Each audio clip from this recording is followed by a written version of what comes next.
नमस्कार, नमो नारायण।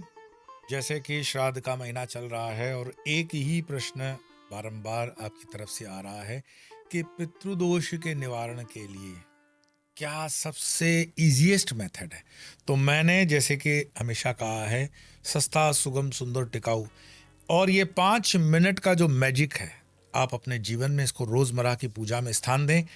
जीवन में आपके कभी कोई पितृदोष बचता नहीं है। सारे पितरुओं की मुक्ति और सारे पितरु शांति से अपने स्थान पर हैं। करना क्या है, मैं आपको स्टेप बाय स्टेप समझाता हूँ। आप डेली जो पूजा पाठ करते हो वो डेली जो चल रहा है वैसे चलाएं। बस इसमें 5 मिनट आपको सिर्फ ऐड करने हैं। पितरों के निमित्त जो आप संकल्प ले रहे हैं, मन से ही ले लीजिए, आप अपनी भाषा में ले लीजिए, किसी संस्कृत शब्द की आवश्यकता भी नहीं है कि आप ये जो कार्य करने जा रहे हो, गीता का 7वां अध्याय, वो पितरों की शांति के लिए कर रहे हो। और हो सके तो पितरुओं के तर्पण, पितरुओं की शांति अथवा तो पितरुओं की मुक्ति के लिए एक जल का लोटा भर दिया और उसमें थोड़े से काले तिल डाल दिए। अगर ये कर सको तो अच्छा, ना भी कर सको तो कोई बात नहीं, पाठ भी इनफ है। तो मानो कि जल रखा, उसमें काले तिल रखे और हमने प्रार्थना की। नित्य पूजा में जो भी आपने किया हुआ है, गुरु को प्रणाम, गणपति को प्रणाम। मेन जो वस्तु 5 मिनट के मैं मैजिक की बात कर रहा हूँ वो यही है कि हमने प्रार्थना की कि हमारे पितरुओं का मोक्ष हो, या ये हमारे पितरुओं की शांति के लिए मैं पाठ कर रहा हूँ। और फिर वो जल जब पाठ पूरा हो जाए तो आप तुलसी में भी डाल सकते हो, आप चाहे तो किसी और वृक्ष में डाल सकते हो, आप चाहो तो पंछियों को वो जो पिलाने के लिए बर्तन होता है वहीं पे टांग के उसमें भी डाल सकते हो। याद रखना, किसी ड्रेनेज वगैरह में मत डालना।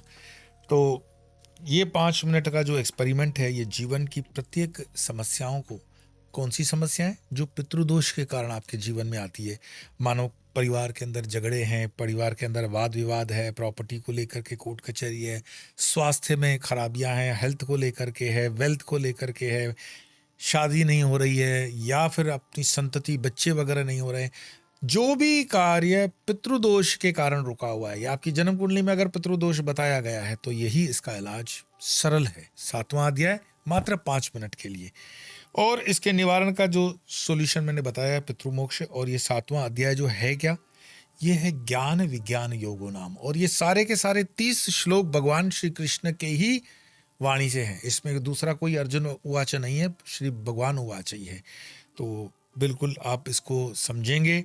और साथ साथ में जो नवरात्रि आ रही है, उस नवरात्रि के निमित्त जो वेबिनार हो रहा है, उस वेबिनार की भी जो जानकारी है आप इस क्लिप से समझें। नमस्कार, नमो नारायण। नवरात्रि की शक्ति उपासना में इतने लाखों जब साधक प्रश्न पूछते हो कि कैसे करें ये पूजा, जैसे घट स्थापना कैसे होगी, पूजा का क्रम कैसे होगा, नवचंडी पाठ की विधि क्या है, सिद्ध कुंजिका स्तोत्र का अनुष्ठान कैसे होगा, और ऐसे कई मिलते जुलते प्रश्न और आपकी जिज्ञासाएं, इन सब का समाधान नवरात्रि की इस पूजा की विधि हम एक वेबिनार के द्वारा आपको समझा रहे हैं। और वो 20 सितंबर शनिवार को शाम 4 से 7 बजे वेबिनार के माध्यम से, और नवरात्रि प्रारंभ होगी 22 सितंबर सोमवार से। तो आइए इस वेबिनार में जुड़ करके बहुत कुछ सीखेंगे। हम अब प्रवेश कर रहे हैं अपने 7वें अध्याय के अंदर। आप इस श्लोक को समझें, सुनें और प्रयास करें कि अगर नहीं भी बोल पा रहे हैं तो धीरे धीरे आप उसको बोल पाएंगे। मैं आपकी जानकारी के लिए बता दूं, स्वामी यो धर्म चैनल पर हमारे परम पूज्य गुरुदेव संबित स्वामी सोमगिरी जी महाराज जी के आवाज में भी सारे अध्याय हमने रखे हैं गीता जी के, प्लस हर रोज 2-2 श्लोक, स्पेशली ये 7वें अध्याय के 2-2 श्लोक 146वें दिन से लेकर के 161 दिन, 146 डे टिल 161st डे, आप इनकी मीनिंग वगैरह भी सुन सकते हो। 10-10 मिनट में 2-2 श्लोक हैं, लेकिन 7वां अध्याय पूरा का पूरा वाणी के हिसाब से आपके सामने यह मैं प्रस्तुत कर रहा हूं। ओम श्री परमात्मने नमः। अथ 7मो अध्यायः ज्ञान विज्ञान योगः। श्री भगवानुवाच मय्यासक्तमनः पार्थ योगं युञ्जन् मदाश्रयः असंशयं समग्रं मां यथा ज्ञास्यसि तच्छृणु। ज्ञानं तेऽहं स विज्ञानम् इदं वक्ष्यामि शेषतः यद्ज्ञात्वा नेह भूयो न्यज्ञातव्यमवशिष्यते। मनुष्याणां सहस्रेषु कश्चिद् यतते सिद्धये यततामपि सिद्धानां कश्चिन्मा वेति तत्त्वतः।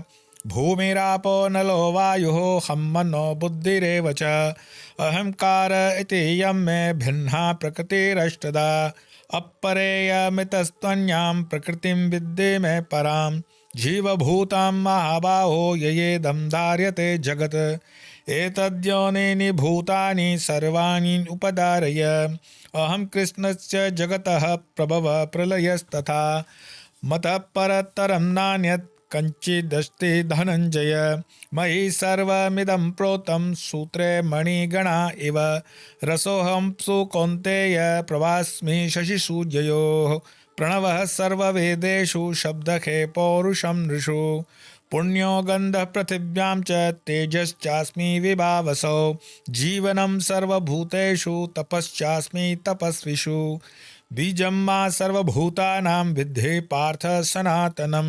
बुद्धिर्बुद्धिर्मतामस्मि तेजस्तेजस्विनामहं बलं बलवता चाहं कामरागविवर्जितं धर्माविरुद्धो भूतेषु कामोऽस्मि भरतर्षभ ये चैव सात्विका भावा राजासास्तामसाश्च ये मत एवेति तान् विद्धि न त्वं तेषु ते मयि त्रैभिर्गुणमयैर्बहवैरेभिः सर्वमिदं जगत् मोहितं नाभिजानाति मामेभ्यः परमव्ययं देवी एषा गुणं मयि मम माया दुरत्यया मामेव ये प्रपद्यन्ते मायामेतां तरन्ति ते न मां दुष्कृतिनो मूढः प्रपद्यन्ते नराधमाः मायया प्रत्यज्ञाना आसुरं भावमाश्रिता चतुर्विधा भजन्ते मां जना सुकृतिनो अर्जुन आर्तो जिज्ञासुरर्थार्थी ज्ञानी च भरतर्षभः तेषां ज्ञानी नित्ययुक्त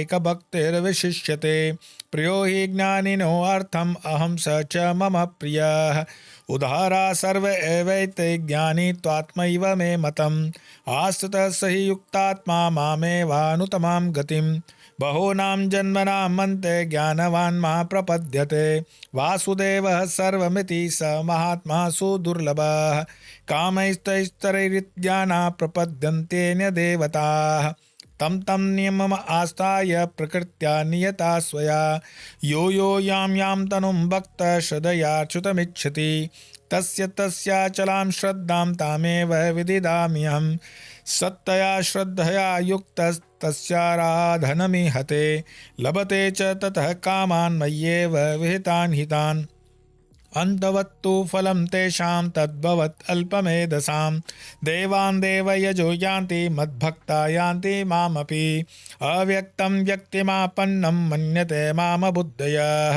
परं भावमजानन्तो ममाव्यज्यम् अनुत्तमम् नाहं प्रकाश सर्वस्य योगमाया समावृत मूढोऽयं नाभिजानाति लोको मामजमव्ययम् वेदाहं समतीतानि वर्तमानानि चार्जुन भविष्याणि च भूतानि मातु वेद न कश्चन इच्छाद्वेषसमुत्थेन द्वन्द्वमोहेन भारत सर्वभूतानि सम्मोहं सर्गे यान्ति परन्तप येषां त्वन्तगतं पापं जनानां पुण्यकर्मणां ते द्वन्द्वमोहनिर्मुक्ता भजन्ते मां दृढव्रताः जरामरणमोक्षाय मामाश्रित्य यतन्ति ये ते ब्रह्म तद्विदुः कृत्स्नम् अध्यात्मं कर्म चाखिलां साधिभूतादिदैवं मा साधियज्ञं च ये विदुः प्रयाणकालेऽपि च मां ते विदुर्युक्तचेतसः ओम तत्सदिति श्रीमद्भगवद्गीतासु उपनिषत्सु ब्रह्मविद्यायां योगशास्त्रे श्रीकृष्ण अर्जुन संवादे ज्ञान विज्ञान योगो नाम सप्तमोऽध्यायः। श्रीकृष्णार्पणमस्तु।